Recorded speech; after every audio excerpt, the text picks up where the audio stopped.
really glad to be here today with the protesters for Occupy Wall Street.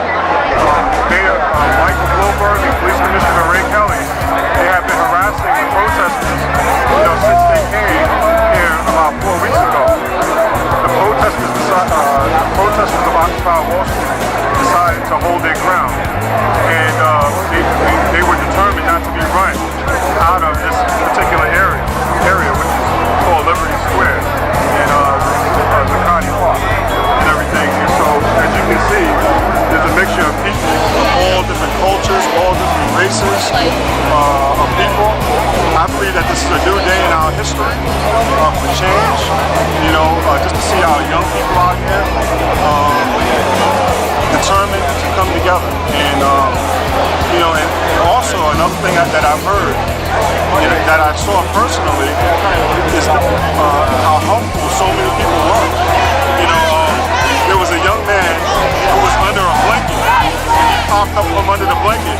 He said, "Does anybody need a quarter?"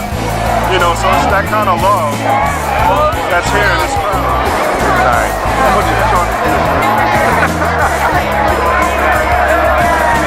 So I practice Buddhism in a lineage known as Shambhala, the derivative of Tibetan Buddhism. And part of the Shambhala philosophy is that meditation and spiritual practice cannot be about individual enlightenment anymore. We have to work for an enlightened society. In Buddhism, there's a long tradition of yogis who go up and they meditate in caves until they achieve enlightenment for however many years they have to do that. We're saying that tradition is outdated, and the time is now for meditation to be out here where it's needed, or to address oppression, That's right. to address underserved communities and places where people are purposely disadvantaged in society. So there's actually a public meditation out here on Sunday at 2 p.m.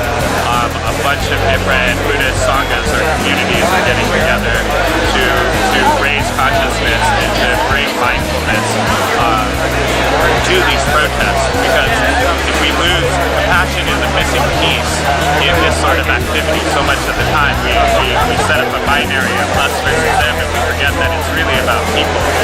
So one of the things that has been said about the public meditation that's going to happen here Sunday is that we are actually the 100%. We're not interested in setting up this binary.